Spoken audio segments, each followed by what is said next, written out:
Good evening, everyone, and welcome to the Common Anomaly podcast. Tonight, high in the Colorado Rockies sits a hotel where the past refuses to die. Guests vanish from mirrors. The laughter of children echoes through the empty halls, and in room 217, something still waits. Stephen King stayed there one night and left with a story the world would never forget. Welcome to the Stanley Hotel. I, of course, am your host, Stuart James. Joining me today is Clayton James. How's it going, brother? I'm doing good today, but if I'm going to be perfectly honest, I'm a little nervous. Oh, I bet you are. I feel like this is the episode you've been waiting for. I feel like this is going to be your episode. I know you love The Shining. Absolutely. And I actually got to visit the Stanley Hotel last summer. Oh, wow. But that's not why I'm nervous. I'm nervous because I feel like all sorts of new people are listening to the show now. We got all these new listeners last week. Yeah, that's right. Very quick shout out to all our new subscribers and those who found the show on YouTube podcasts. Our last episode on Elisa Lam just kind of exploded. I mean, relatively speaking, for our historical view count. But yeah, really glad to see a bunch of new subscribers and listeners. Welcome everybody to the Anomaly. So tell me a little bit, help me catch up to this a little bit. So what's paranormal, because we're a paranormal podcast, what's paranormal about The Shining? Well, do you want to talk, there's a couple of things there. You've got the whole history of the Stanley Hotel, which aside from the Stephen King book, later made into the Stanley Kubrick movie, it was always considered a very haunted hotel. Like, there's a top 10 list of America's most haunted places. Yeah. And the Stanley Hotel has always been on that list. I think it's at number 4. Right. And this is completely aside and completely before Stephen King came along and made it famous with The Shining. Right. And a lot of history in that building. I was so excited to get a chance to go actually visit it last summer. Yeah, that would be really cool. Yeah. Me and Susie, we went horseback riding just outside Estes Park, and I'm like, we have to go to the Stanley Hotel. We just have to. Yeah, I would love to go there one day. I think that'd be really cool. And they've got a hedge maze now. It didn't originally have a hedge maze, but they added a hedge maze because of the movie, right? Yeah. And I was, when me and Susie were there, I'm like, come on, we got to walk through the hedge maze. Oh, we just absolutely. have to. It's actually not that impressive, not like the movie, because to get hedges that size for a proper hedge maze, it takes decades for the hedges to grow to that level. And the hedge maze, it's kind of a new installation there. It was built in 2017. Right. So it's there, but it's still cooking. Yeah.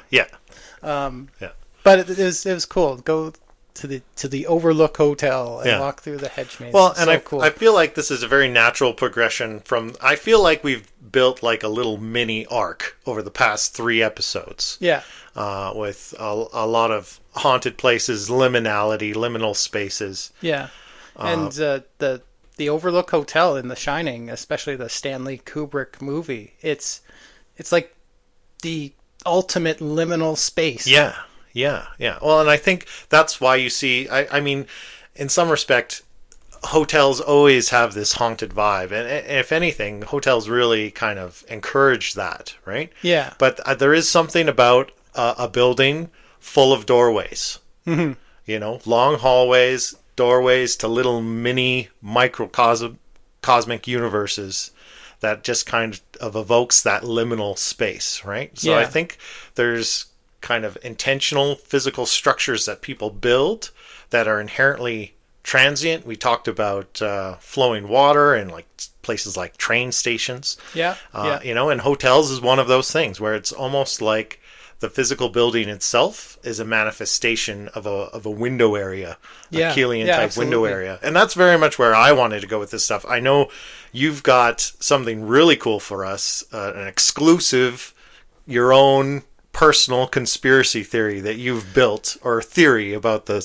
Stanley Hotel. Is that right? Not about the Stanley Hotel. About The Shining. The Stanley Hotel's involved, of course, but about The Shining, because, I mean, if you don't know, there's so many conspiracy theories surrounding that movie. There was a whole documentary made about them, Room 237. Yeah, I think most people will know the Stanley Kubrick moon landing confessional theory, right? That's one of them, right? Yeah. Yeah. You know, room 237, the moon is 237,000 kilometers from the Earth. Danny, he's sitting in the hallway playing with his toy cars, and he stands up, and the hallway, the carpet is lined with this hexagonal pattern. Yeah. Black cubes. Yeah. But also the same shape as the launch pad for the Apollo missions. And he stands up to go towards room 237, 237,000 kilometers away. And he's wearing an Apollo mission sweater with a rocket blasting off on his shirt. Yeah, there's all kinds of little details, right? There's the tang in the pantry, right? Is a big one. Yeah, but the theory is that the moon landing footage was a hoax. Not necessarily that we didn't go to the moon, but there was some fakery involved in the footage we saw. Yeah, that's right. And that Stanley Kubrick is who the government hired to fake it, and encoded in The Shining is Stanley Kubrick's secret confession to faking the moon landing footage. Yeah, that's very popular. That's a cool story in its own. Right? Yeah, absolutely. And obviously, we could have done a whole episode about that, but we're going to go even deeper, right? I've built your own. I have. You know, The Shining is one of those movies I watch over and over and over again, because every time I watch it, I notice new things. It's very layered in its imagery. Yeah. I mean, The Shining is one of my favorite books, too. In the movie, they really stripped down the narrative. They stripped down the narrative to its barest bones, and Stephen King hated this. He's like, you took all the nuance and heart out of my story. Right, yeah. But in its place is all this visual metaphor and symbolism and subtext. That's why it's one of those movies that you can just watch over and over again, and you'll spend your whole life trying to figure it out. Yeah, I was just watching it last night, again, trying to do my immersive research. And yeah, it's been a while since I watched it, but yeah, it's a really well made. I mean, everything Kubrick does is really well made. They just don't make movies like that anymore. But yeah, it's fascinating. It's almost like there's so little going on most of the time, but it holds your attention so well. Yeah. You know, there's just this constant underlying tension in every single moment. You know, it's very subliminal. Yeah, liminal and subliminal. Yeah. What about superliminal? Oh, yeah, maybe. Maybe. But anyway, I feel like we should talk a bit about the Stanley Hotel itself. All right, let's do it. I've got a bit of history for you, and I'll try not to make it boring. Okay, I'm here for it. The story of the Stanley Hotel begins in the year 1872. There was a fellow named Lord Windus Thomas Dunraven. Oh my. And he was an Irish nobleman. Sounds like he visited the fledgling town of Estes Park, which is where the Stanley Hotel is today. Yeah. In Colorado, kind of north and to the west of Denver. And Lord Dunraven, he was an avid hunter. He really fell in love with this area, and what he wanted to do is he wanted to buy the entire valley. Wow. Yeah. And the little fledgling town included, and he wanted to tear everything out, and he wanted to turn it into his own private hunting reserve. Oh, cool. He was not allowed to do this. He tried. The government put a stop to that. It violated some kind of land acquisition act. I don't know all the legalese of that. Right. But he was not allowed to do that. You can't just demolish this whole town and turn it into your own private hunting reserve. Fair. But he did buy some land there. He established a hotel there called it was just called the Estes Park Hotel. But Lord Dunraven, he was not well liked in Estes Park. The people of Estes Park actually despised this man, who wanted to take over their whole valley and turn it into his own private. Right. Was there more to it than that? Was he, kind of a dick or what? Like, I don't know all the particulars of his personal life. I just know that at the time in Estes Park, he was despised. Okay. And he owned this hotel, and then the hotel was open for a few years, and then mysteriously just burned to the ground. Mysteriously? Well, I mean, it sounds like people hated him. Yeah. Mysteriously burned to the ground? Yeah. Anyway, Lord Dunraven, he still owned the land. Enter a man named Freeland Oscar Stanley, who was an inventor from Maine. He developed photographic plates for Kodak. He invented steam-powered automobiles. Right. That used to be a thing. That's crazy. That sounds so steampunk. Totally. these inventions made him incredibly rich. In, what was it, 1903, he was diagnosed with tuberculosis. Right. Susie was making fun of me last night because I was going over this and I can never pronounce that word Just say TB. properly. I always want to call it tubular calosis. So thank you for helping me pronounce that, Susie. Anyway, Mr. Stanley, he was told by his doctors, don't make any long-term plans. He was basically given 6 months to live. Right. But, this was before antibiotics, so the common treatment for TB was to go somewhere with some altitude and some clean air. Yeah. That might get it out of your system, just clean living. So a lot of people went to these kind of mountain resorts to try and cure their TB. So Mr. Stanley, he travels to Estes Park. And over the course of 2 months, he miraculously recovers.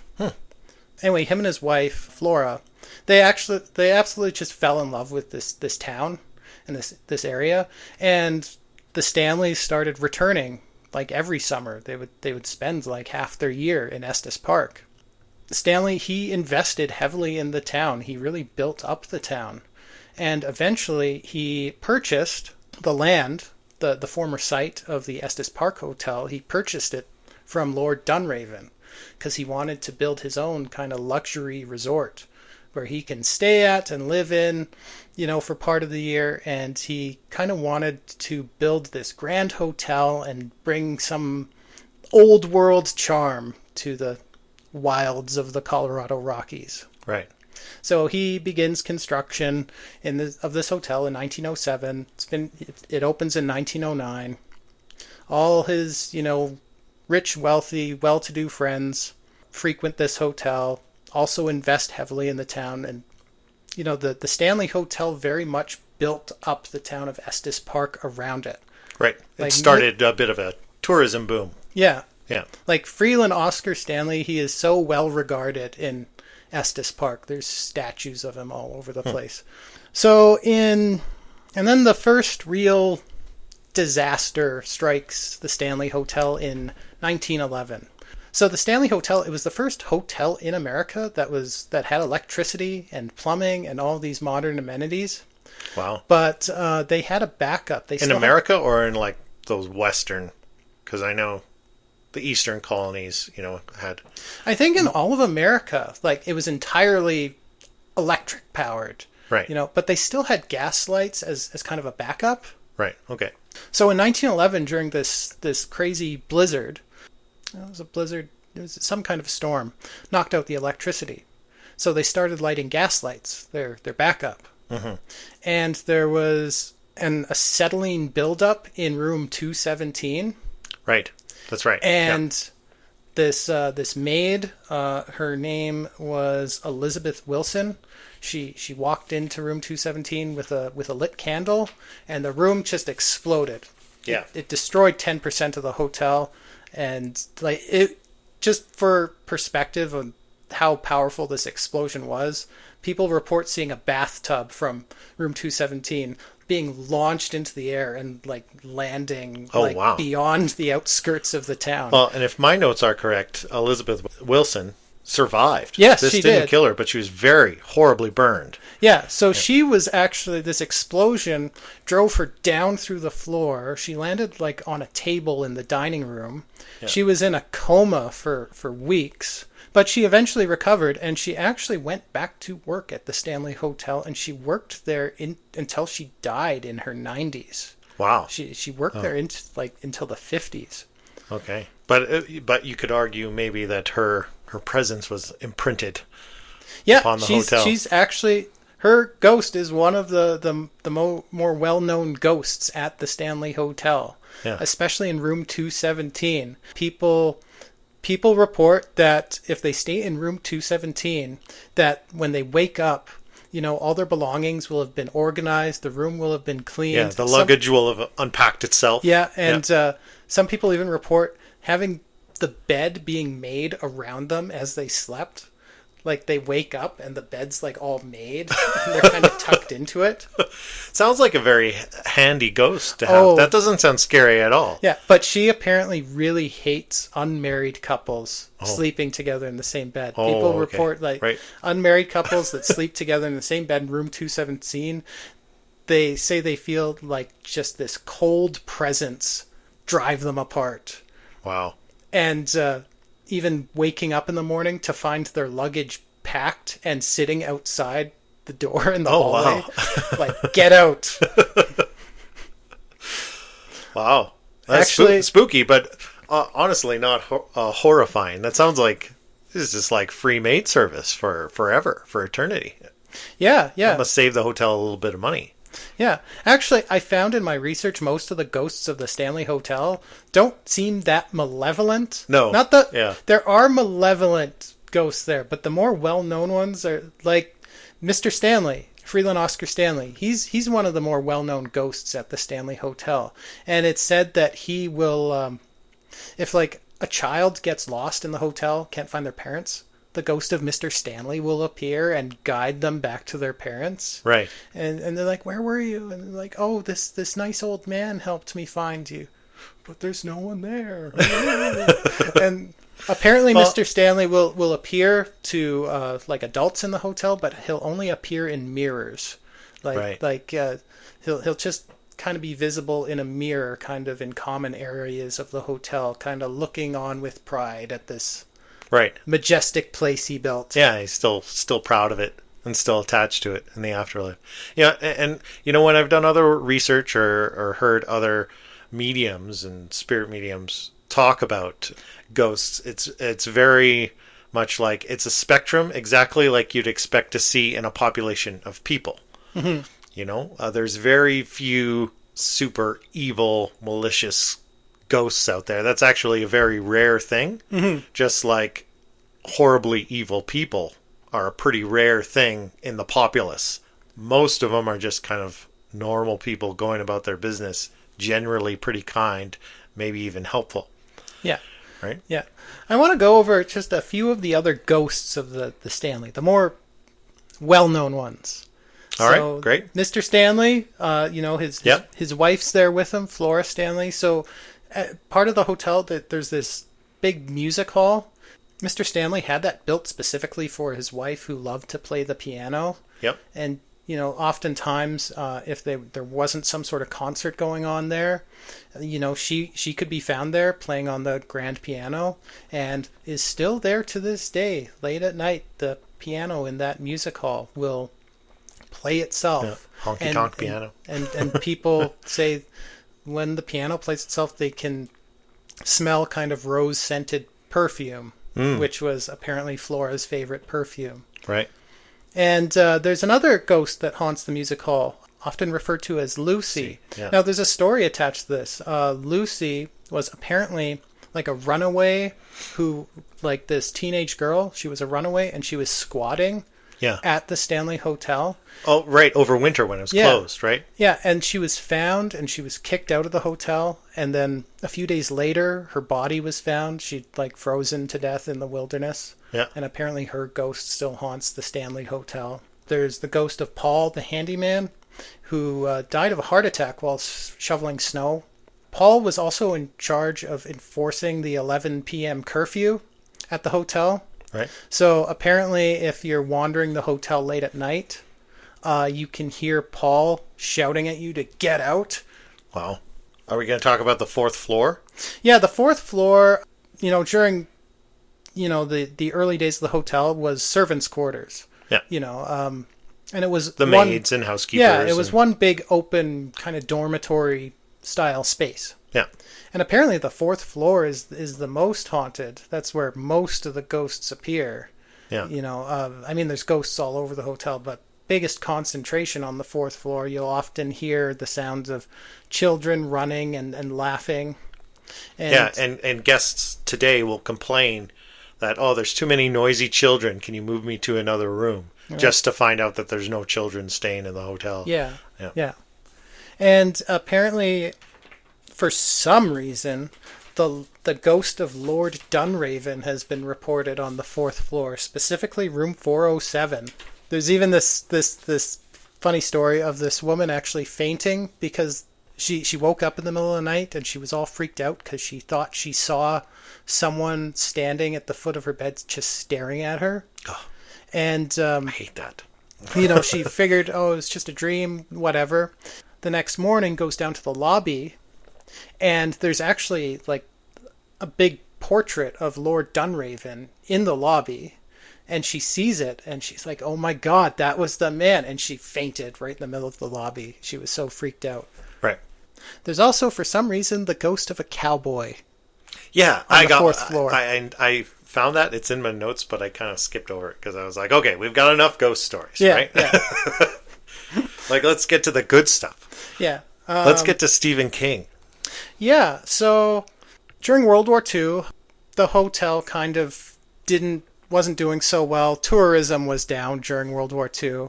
There's a lot of stories about it being kind of commandeered somewhat by the military and used as kind of a convalescent home for recovering soldiers. But after the war, the boom days were over for the hotel. It changed hands a whole bunch. I mean, Mr. Stanley, he passed away in 1940, and after that the hotel just went through a whole series of different ownerships and managements and just wasn't doing that well. It hadn't fallen into complete squalor like a place like the Cecil. Right, yeah. But the glory days were over. Yeah. Until in 1974, a young writer named Stephen King stays there with his wife as they're traveling through Colorado. Stephen King and his wife, they checked into this hotel. See, back in those days, it was very much like the book The Shining. It was only open during the summer. Yeah. It was closed completely during the winter. And Stephen King, he was staying there just before the hotel closed for the winter. Yeah. And while they were staying there, the Kings were apparently the only guests in the hotel. This Wow. huge, massive hotel and just a skeleton crew of staff. Yeah, and the place was empty. Wow. That would be creepy just on its own. Yeah. Oh. And anyway, the Kings check into room 217. Mm-hmm. On their first night there, Stephen King, he talks about how he had this really terrible nightmare. In this nightmare, he was seeing his son, because he had a young son at the time, being chased down the hallways of the hotel. Yeah. By this monstrous creature. Like one of the fire hoses in the hotel had come alive. Right. And was chasing his son. And he said it was just such a terrible dream, and he wakes up and he can't get back to bed. So he goes out onto the balcony and he has a cigarette. He says by the time he finished that cigarette, he'd pretty much written the entire outline of The Shining in his head. It's like it all just came to him. Yeah. Anyway, he still couldn't sleep, so he went downstairs to the bar and he started chatting away with the bartender, whose name was Grady. Yeah. Grady was regaling Stephen King with all these ghost stories from the hotel's history, a lot of which kind of found their way in some form or another into Stephen King's book. So, of course, Stephen King publishes the book. It's a massive success. But, of course, that wasn't enough to make the hotel famous. What made the hotel really famous was the movie that came after the book. The movie with so many crazy conspiracy theories about it. Yeah. The movie didn't do too well at first. Yeah. Most people hated it. Actually, a lot of people who watch that movie hate it the first time they watch it. Really? I didn't even like that movie the first time I watched it. No? I thought it was... I'm with Stephen King. I thought it was an inferior version of the story. Right. But right. I kept feeling compelled to watch it again. I mean, that's a bit of a trope, that the book is always better than the movie. But I mean, I always look at that as they're different mediums. They're completely different mediums of storytelling, right? Anyway, I don't want to derail on a tangent like that. Please go ahead. No, I mean, you're totally right. They are different mediums. It's hard to take something as complex as a novel and boil it down into something that you can cram into a 2-hour movie. Yeah. That's nearly impossible. Compromises have to be made. Yeah. But yeah, Stephen King felt, and I agree on this point, that the whole narrative was so stripped down. Like the entire, all the meaning of the book is completely lost in the movie. I do love the movie. I love it for very different reasons. I love the book.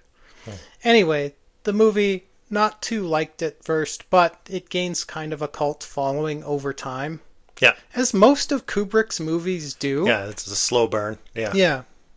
Anyway, the Stanley, it becomes incredibly famous just due to the success of the movie. You know, it sees this huge revival, and now it's, you know, it's the glory days for the hotel again. It's incredibly successful. So Stephen King very much saved that hotel from its slow descent into, you know, neglect and disrepair. Yeah. Actually, when we went to the Stanley Hotel, and when we pull into the parking lot, kind of the parking lot attendant there, he'll give you like a little commemorative coin. Okay. And it's got like a picture of Stephen King in room 217 on it. And I actually still have it here in my wallet. And nice. They say you can either keep this as a souvenir, or you can, you know, spend it at the bar and get $10 off your bill. Right. And I'm like, oh, I'm going to keep this. Yeah. So did you actually stay in the hotel? No. Or? I would love to someday. Right. Actually, I really wanted to go upstairs and just see room 217. Yeah. But they don't let you if you're not staying there. That main stairwell, there's the red velvet rope in front of it. Like, right. Only if you're a guest of the hotel can you go up these stairs. You know, because they get so the many... highest form of security there is a red velvet rope. You've got to respect the red velvet rope. But I mean, they get a lot of looky-lookers there. You know, people who just stop by when they're through town, and they're like, "Oh yeah, this is a famous hotel from The Shining. Yeah. Like let's check it out." And I'm sure they love that, right? I'm sure they do a lot of really lunch play business. Into it. You know, I'm sure their restaurant does very well for the sake that people just want to stop in and see the hotel for a couple hours. You know? Yeah, yeah. And it was when we went to that hotel. It was like that moment. Jack Nicholson even has that quote from the movie. It's like, the first time we came here, I felt like I'd been here before. It was almost like I knew what was going to be around every corner. And I kind of had that feeling myself, because while Stanley Kubrick's movie wasn't filmed at the Stanley Hotel, the remake was filmed at the Stanley Hotel. Yeah. Because Stephen King hated that movie, and in the 90s, he wanted to make one of his Stephen King miniseries, which were so charming during the 90s. Yeah, I love those. Yeah, I absolutely love them too. And, you know, they filmed Stephen King's The Shining at the Stanley Hotel. I loved that movie too. Yeah. Or that miniseries. Yeah, that miniseries. And, you know, I've watched it a bunch of times, and it's filmed at the Stanley. So when I actually went to the Stanley, it's like, oh yeah, I actually know my way around this space. Right. Yeah. It was really cool. You know, the Colorado Lounge, it is an actual lounge / restaurant. It's actually called Cascades Lounge. We had lunch there. Yeah. I actually really wanted to sit at the bar and have a shot of Jack Daniels. Yeah. Talk to Grady. Yeah, but alcohol didn't seem like a good idea at the time. We'd been out like horseback riding in the heat all morning. And like, I do not feel like alcohol right now. Right. But we had lunch there. It's a lovely place. Like we should go there for a ghost hunt. Yeah, absolutely. I mean, they encourage that there. They really play into it. Like I even sent you like a screenshot from Google. If you look up that hotel on Google, this is just Google's description. Yeah. And you go into like about this hotel. It kind of describes all the amenities. It's like rooms come with Wi-Fi, Apple docks.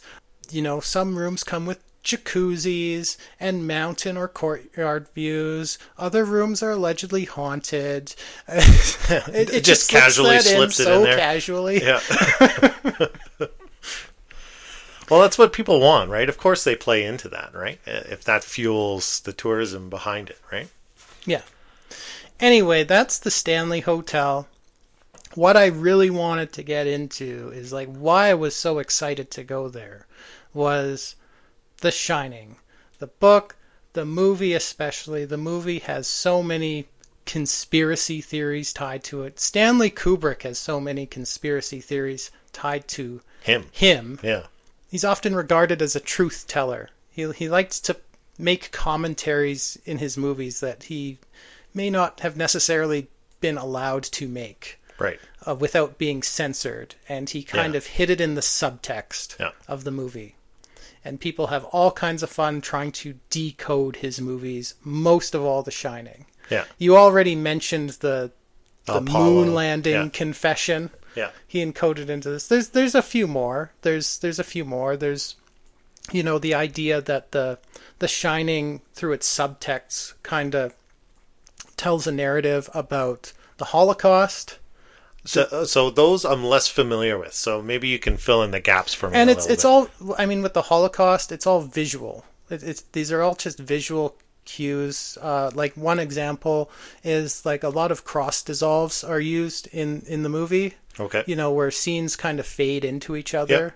With cross dissolves, you often get images that overlap.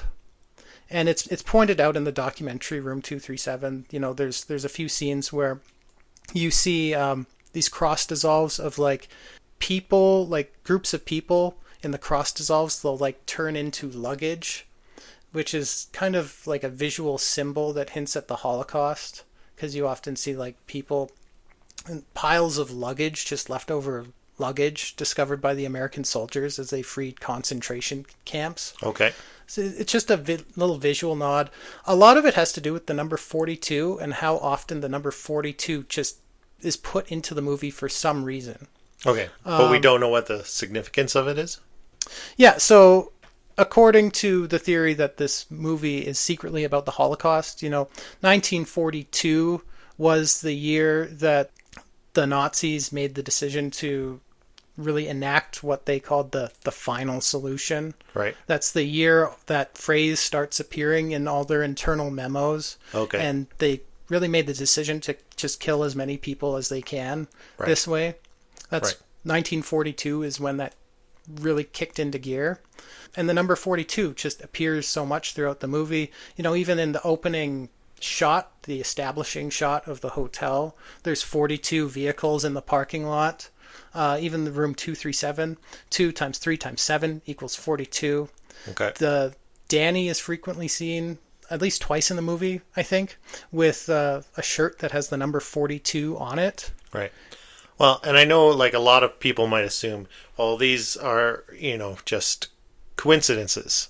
Well, there's one... But the important thing to remember is about Stanley Kubrick is he was meticulous in details. Like he really was intentional in every single shot of every detail in it had to be exactly what he envisioned. Yeah. So it's safe to assume from his creative process that there is meaning and intention behind everything he puts in the frame. Yeah. And there's like lots of little subliminal things. Like another example of the number 42, there's a scene where Danny and Wendy, they got this TV set up in the middle of the room. And they're watching a movie on it. The movie they're watching is called Summer of 42. Yeah. The interesting thing about this television is it has no cord. It's not plugged into anything. Right. So it's kind of an impossible looking scene that could not have been done accidentally. They would have had to go through great effort to hide the cord. To hide the cord in the shot. Yeah. So it's like this really obvious nod to the number 42. Okay. I do in my own little theory I've cooked away in my head. I have an entire different meaning for the number 42 in this movie, but we can get into that in a bit here. Okay. Was there any other theories I wanted to mention? There's kind of the theory that the movie is kind of symbolic of the genocide of the Native Americans. Right. And and there definitely the hotel kind of represents America, and it's built on a native burial ground. Yeah. Like the hotel itself is supposed to be a microcosm of the United States. Yeah, of imperial, or I guess European expansion into North America. And there's a lot of like really in-your-face visual symbolism for that in the movie. I mean, right in the opening scene where Jack goes for his job interview with Mr. Ullman, who's the manager of the hotel.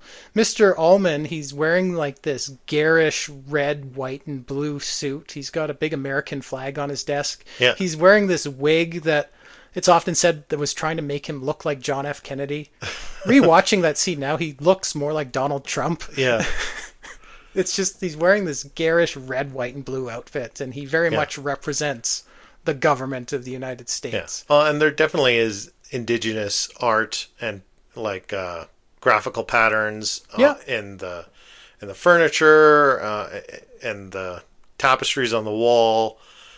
Even in Wendy's costume, she's wearing like some kind of cardigan thing. Yeah. And it's looks like it's Native American artwork. Yeah.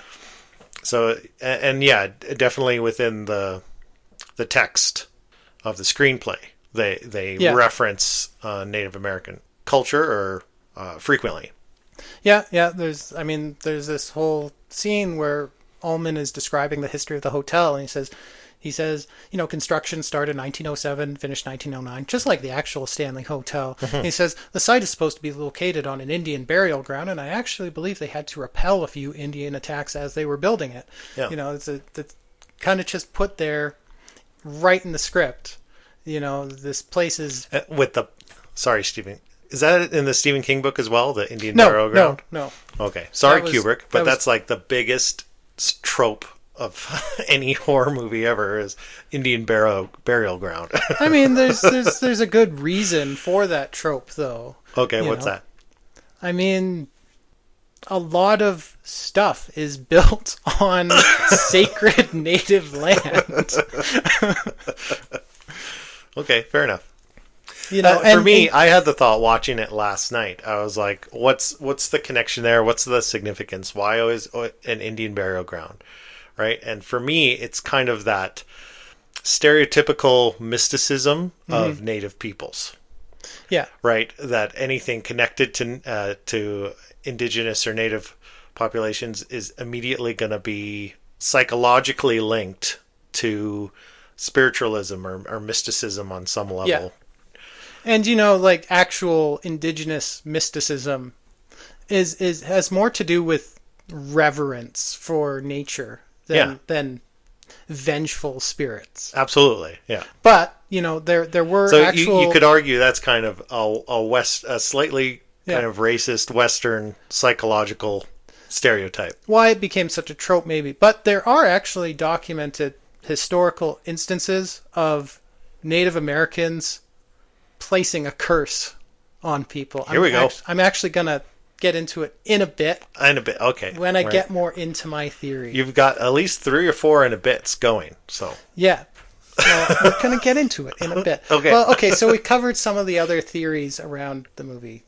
I mean, none of these exist in a vacuum. Like I said, the movie is layered. There's Yeah. lots of subtext going on. Yeah.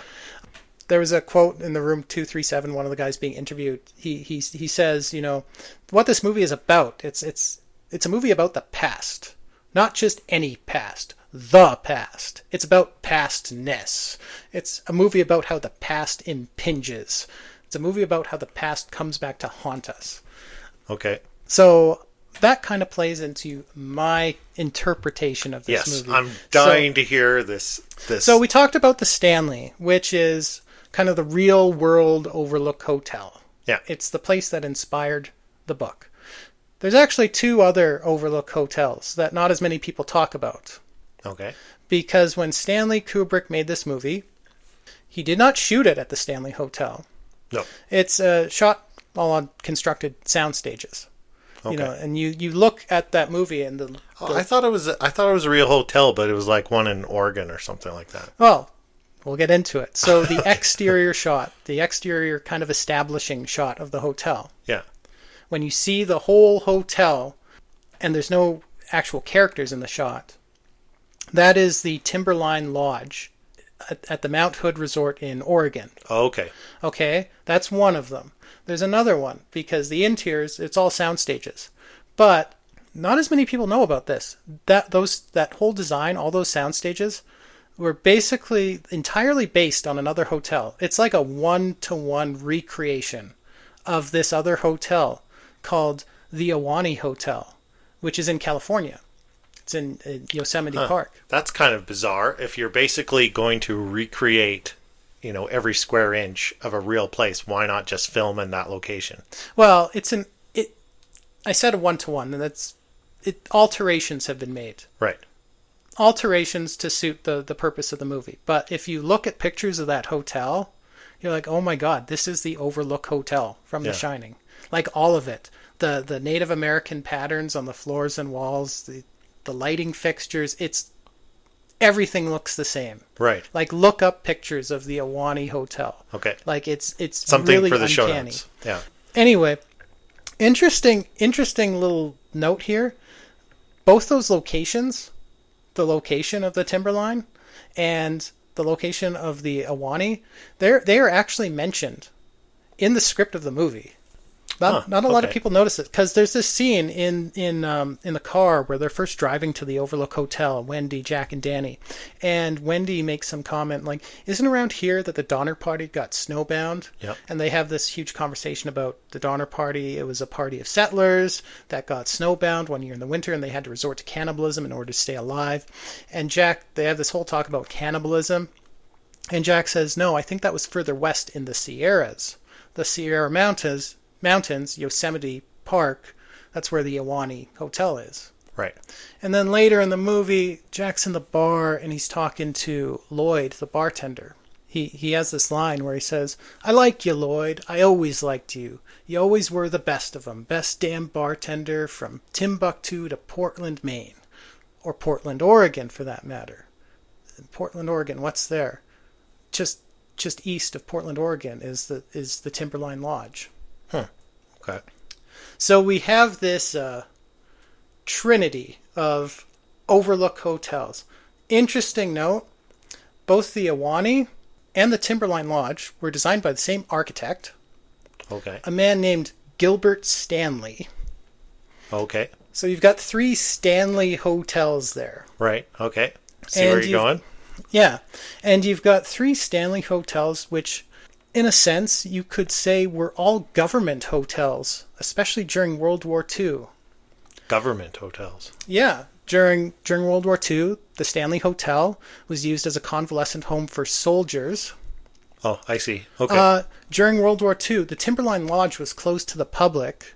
There's no records of it, but it's kind of local legend that it was commandeered by the U.S. military and it was used to train special forces in mountain warfare. And the Ahwahnee was on record actually commandeered by the U.S. military during World War II. It was used for 2 reasons. It was used as a convalescent home for soldiers. It was also used as a planning location for the Manhattan Project. Oh, weird. For the early stages of the Manhattan Project. Interesting. That got me thinking about the Manhattan Project. Is there any messages about the Manhattan Project layered into this movie? Okay. Interesting fact about all 3 of these hotels, the Stanley, the Ahwahnee, the Timberline, all of these hotels exist geographically proximate to kind of satellite facilities that were involved in the Manhattan Project. Huh. Like if you plotted out each location on a map, would it make an isosceles triangle? It would make a triangle. I don't know what kind of triangle, but it would make a triangle. I mean, if you connect any 3 points, you're going to get a triangle. Yeah. Anyway, the Stanley Hotel, very proximate to the Rocky Flat plutonium site, which manufactured bomb components. Right. The Ahwahnee Hotel is very near the UC Berkeley Radiation Lab, which was heavily involved in the R&D of the Manhattan Project. Yeah. And the Timberline is very near the Hanford Plutonium Facility, which manufactured the plutonium fuel for the Manhattan Project. Okay. So you got Interesting. all 3 of these government hotels. You could call them all Stanley hotels. Yeah. Although that Stanley connection might just be Stanley Kubrick's narcissism coming through. Right. Do these, sorry, I know you're headed somewhere, but do these other 2 hotels, do they have their own histories of paranormal events? Oh, very much so. They are both extremely haunted. Oh, okay. They are both extremely haunted. So it's like a Bermuda Triangle of haunted hotels. Yeah. Actually, the Ahwahnee Hotel, the area Yosemite that the Ahwahnee Hotel is often called the Bermuda Triangle of Yosemite. Right. Because all sorts of people go missing there. It's very near the Bohemian Club, like the Bohemian Grove, which was also the whole idea of the Manhattan Project was first conceived of at Bohemian Grove, supposedly. Huh. What's your source on that? Internet. No, Oppenheimer never visited the Grove, but he was confirmed to have visited the Ahwahnee at points during the Manhattan Project. Okay, all right. But yes, both of these hotels are also extremely haunted. All right, so where are we going? We've got Bermuda Triangle of haunted hotels, which are also somehow connected to deep state weapons projects in World War II. Where is this going? Well, and then you've got, I told you I had a different interpretation of the number 42 in the movie. And we can go over all that again. 2 times 3 times 7, room 237 equals 42. The television, the number of cars, it's appearing on Danny's shirt. Yeah. Number 42 is everywhere in that movie. And people point to the Holocaust. It started in the year 1942. What else started in 1942? The American government was cooking up its own kind of Holocaust. That's when the Manhattan Project was authorized in the year 1942. The summer of the year 1942. Actually. And so I kept going with down this rabbit hole. I'm like, what's Stanley Kubrick trying to say about, government projects, weapon projects? He's got a trinity of hotels, like the Trinity test. Yeah. And I'm like, am I just seeing things? But then I see, the movie ends on a very mysterious note. How does the movie end? You see Jack, he freezes to death in the hedge maze, and then it cuts to an interior shot of the hotel, and the camera zooms in on this photo that's on the wall. Yeah. And it's like this 1920s July 4th celebration at the Overlook Hotel. It's a very old-timey photo, and you see Jack Nicholson very prominently in the photo. Yeah. And people say, well, this is implying that there's some kind of reincarnation at play here. Like, Jack's always been at the Overlook. He's always been the caretaker. He was here in a previous life, and this is the events of the movie are his reincarnation coming back to the Overlook after all these years. Right. That's how most people interpret that photo. But there's a lot going on in that photo. Now, that photo, it was actually an actual photo taken in the 1920s at a party. They just airbrushed Jack Nicholson into it. Yeah. But what's Jack Nicholson doing in that photo? He's very obviously he's doing like the Baphomet gesture. He's got his right hand in the air. Is he really? He's got his right hand raised in the air with his index and middle finger raised, and he's got his left hand, down. Bent at 45 degrees at the elbow with his palm open.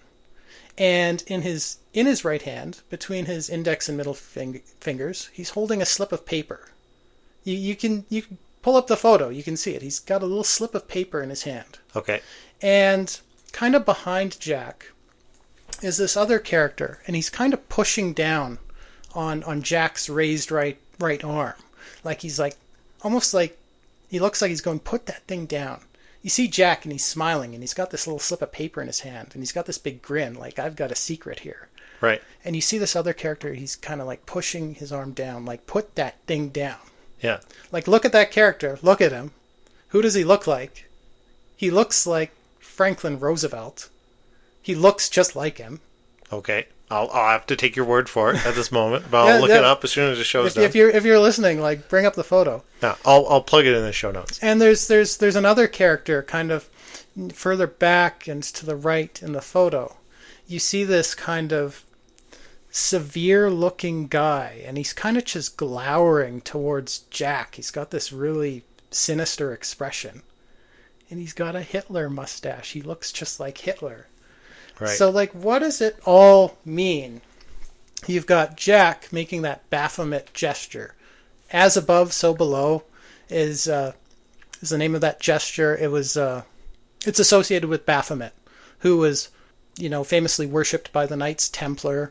We can do a whole episode on the Knights Templar. Yeah. And that gesture, it's often tied to Satanism now, but its original meaning was basically a balance, a connection between heaven and hell, a connection between, the physical and the spiritual realm. Yeah. It was a balance of justice and mercy. And he's doing this gesture. He's got a little piece of paper. His arm's being held down by Roosevelt. And then in the background, it kind of... I interpret like this Roosevelt character kind of pushing his arm down, kind of representing government suppression. How the Manhattan Project, it's a secret. We have to keep it secret. And in the background, there's this guy that looks just like Hitler, kind of... It's almost like a distant enemy that's kind of just haunting the whole festivity. So what does all this mean? What's the commentary Kubrick's trying to make? Yeah, and what's the slip of paper supposed to represent? It's supposed to represent the project itself, the hidden truth, okay, the hidden knowledge. I mean, what was the Manhattan Project but a pursuit of, hidden knowledge that would, lead to the attainment of almost godlike power? Yeah. And I think the reason... It was the most advanced field of physics at the time. It just happened to represent the ability to create a super weapon.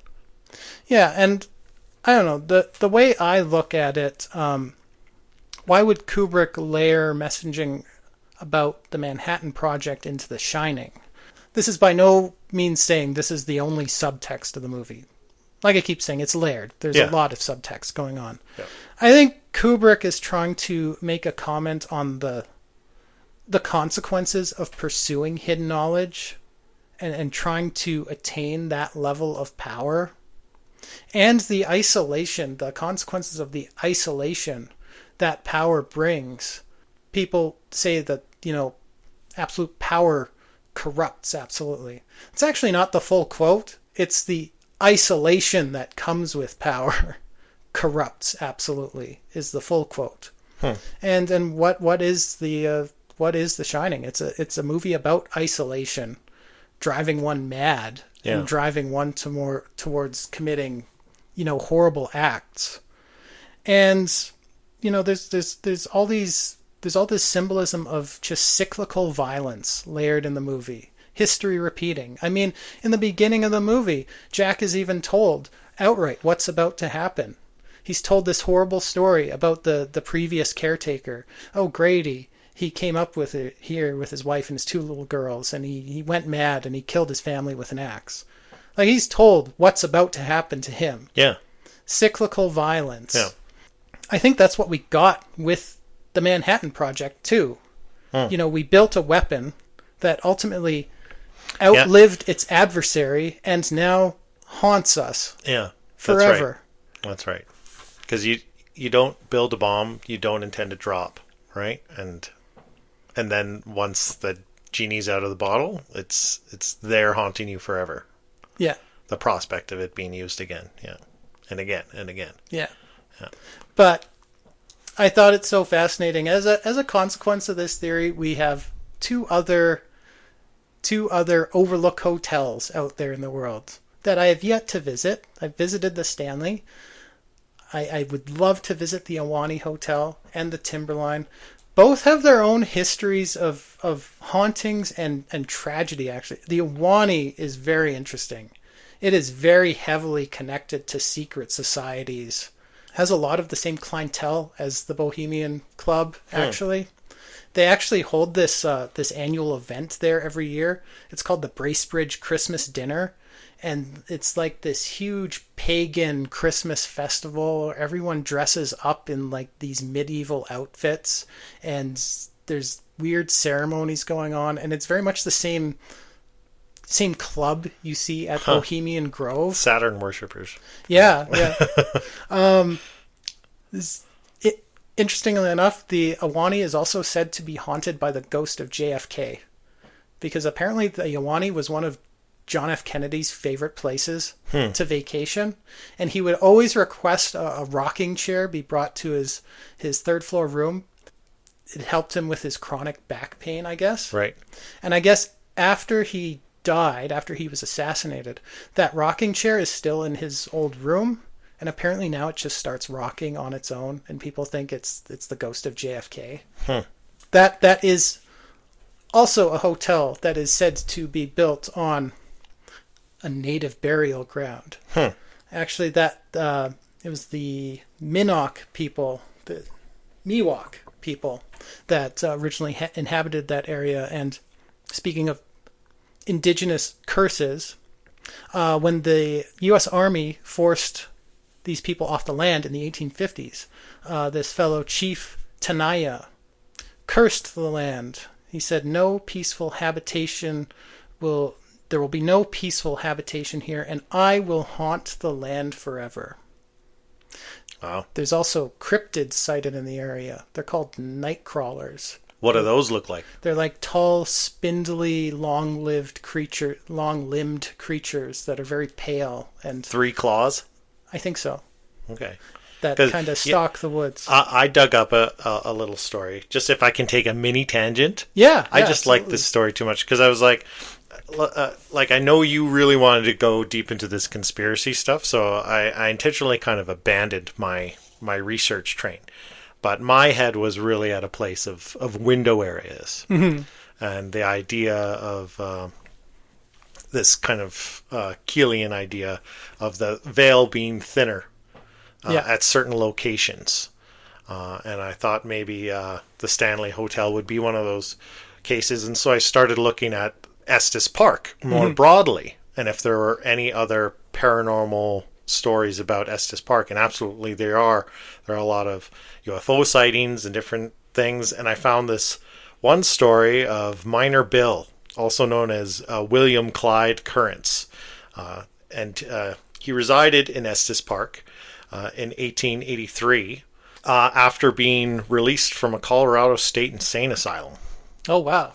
And he wanted to buy a mining claim. So he had bought a piece of land that he thought he could, find gold. Mm-hmm. And he built himself a cabin. And he believed that he had disturbed subterranean real light crystals, which unleashed a strange entity that he called blue mist. And on cloudy nights in Estes Park, he reports that a blue mist would manifest in the trees, accompanied by a 3-toed creature with sharp claws. And they would find the claw marks imprinted in the snow and scratching on tree trunks nearby. And he would find carcasses of animals were found stripped right down to the bones. Wow. So he felt like, when this blue mist appeared, a creature would come with it, almost as if the mist represented some kind of doorway opening and this creature would come through. Very Stranger Things, right? And poor Bill, eventually he went missing, and his body was discovered about a week later, not too far from his cabin. Basically, his body was stripped of all flesh down to the bones. Oh, wow. His dog as well in a similar state. And the scene, the scene of the crime or his death, where his body was discovered, was surrounded by 3-toed tracks in the snow. Interesting. Right? You know what? I just thought that was a really fun story. I really wanted to work it in somewhere. It's kind of wild that your mention of subterranean crystals, because you think of the Stanley Hotel. Like, why is the Stanley Hotel so haunted? Like, other than that explosion, which didn't kill anyone, there's never really anything bad that's happened at the Stanley. It has no history. It has no, dark history, like the Cecil. Yeah. Like, you know why a hotel like the Cecil might be haunted. Yeah. It's just a lot of bad energy, right? But why is the Stanley haunted? People say the Stanley is haunted because the Stanley Hotel was not built on top of a native burial ground. But what it was built on top of was a giant quartz deposit. Right. Yeah. A quartz which supposedly channels spiritual energy. Right. And this is why the hotel is become it's like the hotel shines. Yeah. The hotel shines too, just like Stephen King said. Maybe you could think that maybe it's not any more or less haunted than any other location on Earth, but it's just the veil is thinner there because, like you said, because of these geological features. Yeah. And so it just permeates into our world a little more in these locations. Yeah. And there's also this whole theory about with the Stanley with mirrors, because the most haunted area in the hotel, other than the 4th floor, is supposedly the main stairwell. Right. They actually call it the vortex Right. is what they Oh, nicknamed this main stairwell. Is like yeah. so many ghosts just appear on the stairwell. Well, the stairwell is actually lined on both sides with mirrors, and Oh, that's a bad idea. that's a very Isn't no thing to do Yeah. in paranormal circles, because when you have two mirrors facing each other, it opens a portal. Yeah, because it creates that infinity reflection, right? Yeah. Where, yeah. And it's interesting. There's all this mirror symbolism in The Shining. You know, people. One interpretation of The Shining is that there are no actual ghosts in The Shining. If you rewatch that movie, like, when do you see ghosts? Every time Jack encounters a ghost, it's in a scene where he's looking in a mirror.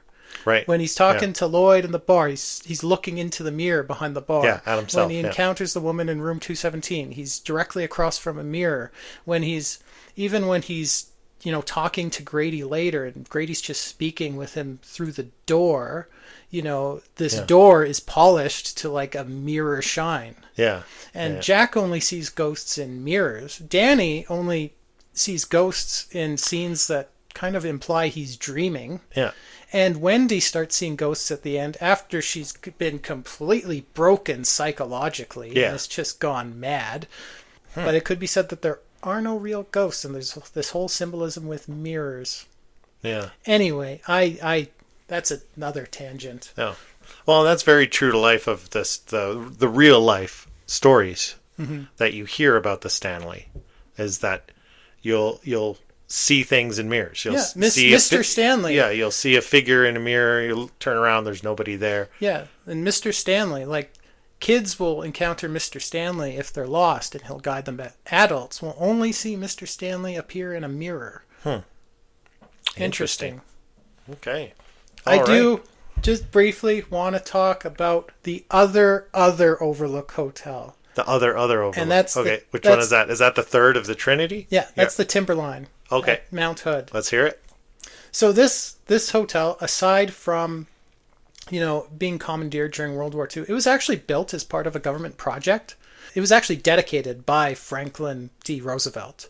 It was built as part of what was called the Works Progress Administration, which was basically like a job creation program by FDR to kind of dig the U.S. out of the Depression.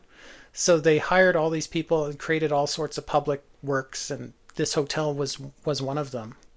But if you look at the hotel itself, like the hotel, the interior looks nothing like the Overlook Hotel. It's a lot more cozy. It's got kind of a log cabin look to it. Yeah. But it's filled with all this Masonic imagery and alchemical imagery. There's all these weird carved symbols on the walls and on columns that aren't part of any known alphabet, but look like ancient alchemical symbols. And there's also like a series of hidden tunnels under the hotel that it's not really known what their purpose is. Interesting. Were built likely during World War II. And the area also has cryptids nearby that have been seen. Tall, pale, spindly-limbed cryptids that stalk the forests nearby. Kind of like the Awani, actually. Yeah. Also has its own kind of history of tragedy. This Hollywood director, his name was Boris Sagal. He was actually decapitated at the hotel in 1982. What? He was filming something, and he got out of his helicopter because he was shooting a helicopter shot. And he got out of his helicopter just outside the hotel, and he walked into the rear rotor blade, and it decapitated him. Yikes. But and also some interesting like Native American lore behind that whole area, because like Mount Hood, like the hotel is like on the slope of Mount Hood. Yeah. And there's two other mountains in the immediate area. There's Mount Adam and there's Mount St. Helen. So according to like the lore of the Native Americans in the area, Mount Hood and Mount Adam were actually two brothers. Their names were Waist and Klickitat. And they were both in love with a beautiful woman, kind of their battle over this beautiful woman kind of destroyed the land. So as punishment, the Great Spirit transformed all three of them into mountains. Y East became Mount Hood, Mount Adams is Klickitat, and the beautiful woman is Mount St. Helens. And there's still this eternal war going on between these mountains. All three mountains are actually potentially active volcanoes. I don't know why they built a hotel on the side of a potentially active volcano. That seems like poor planning, but all three are potentially active volcanoes. Oh, interesting. Cool. So what do you think of my exclusive theory on The Shining? Well, you think pretty there's good. any meat to that? Yeah. It's good. It's definitely one I've never heard, which is really good. I feel like I'm a little foggy on what the ultimate meaning of that is. I'm not sure what to do with it, you know? Well, I mean, it's not the ultimate meaning of the film. There are layers of subtext to that film. Yeah. But like I said, I think what Kubrick was trying to get at is the cost of pursuing such knowledge and the horrors that it can lead to. And like I said, it's something that now kind of haunts us forever. Right. Much like Stanley Kubrick's movie. Yeah. Great. Well, that sounded like a final thought to me. Maybe we should wrap it up.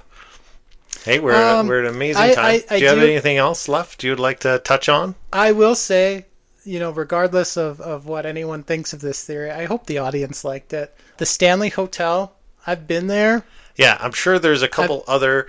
I believe that place is haunted. Yeah? I had an encounter there. Yeah?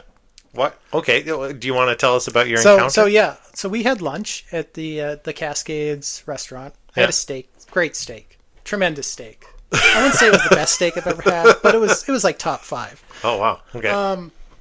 Anyway, steak not haunted. Yeah. So we were kind of finished lunch, and we were gonna kind of take a poke around the gift shop and walk through the hedge maze, and then we had a long drive ahead of us to get back. So I'm like, well, before we go, I'm gonna use the washroom. So there's a public washroom just right off to the side of the Cascades lounge. Huge lineup. I'm like, I don't want to wait in line for the washroom. Yeah. So I see a sign that seems to indicate there's more washrooms down in the basement. So I go down into the basement. So I go down 2 flights of stairs. And the door locked behind you, and you're trapped down there. No. And there was no one in the basement. It's not like an unfinished basement. It's clearly used for things. In the remake of The Shining, how there's that miniature version of the hotel kind of out on the playground. Yeah. That thing was just sitting in a corner in the basement. It was covered in Christmas lights. It was just tucked away down there. Oh, weird. Anyway, I'm in the basement of this very haunted hotel, and there's no one else there. And I find the washroom, and I go into the washroom, and it was so eerie because they've painted this washroom bright red. And they did that intentionally to match the washroom scene in The Shining. Anyway, there's no one in the washroom. I kind of do my business, and I'm washing my hands, and I hear a voice. And it's just a whisper, and it sounds like it's right next to me. I hear this whisper, and it's right next to me, and it just says, "I see you." What? And look, yes, you turned around. There's no one there. There was no one there. There was no one else in the washroom. All the stalls were empty. All the doors were open. There was no one else in this washroom. I finish washing my hand. I leave the washroom. There's no one else even on the basement level. There's no one else on this floor. Yeah. I was actually telling Susie about this week. I'm like, I don't think I even told you this story because it happened. I went back up. Me and Susie walked through the hedge maze. I was doubting myself that whole time. Yeah. Did you imagine the whole thing kind of thing? It could have been just someone else there. But as time went on, I kept thinking about it. I'm like, no, I definitely heard that. Yeah. And there was no one else there. Oh, that's creepy. And there is a story. One of the ghosts of the Overlook, not the Overlook, the Stanley. Yeah. One of the ghosts of the Stanley. They call him Eddie. And it's not really clear what Eddie's story is. But apparently he will play tricks on people, and he will kind of whisper malevolent sounding things in people's ears. Mm. So maybe you encountered And Eddie. I read that, and I'm like, that sounds about right. Wow. Yikes. Well, you've been holding out on me. I've never heard that one before. I was saving it for this I've episode. I've been pushing us to do an episode on so The you've been Shining sitting on for that a while. one for a while, eh? Okay, cool. All right. Well, that's great. I'm glad we were able to squeeze that in there, but we should wrap it up. I can see Iam's getting home with the dog, so we're about to have a lot of disruption happen here. Yeah. So I think we'll wrap it up and just say thanks, everyone, for joining this episode. If you're listening to this on a platform where you can like, subscribe, share, comment, do all those things, visit our website, thecommonanomalypodcast.com, and just have a great weekend, and we'll see you next week. Good night. Good night.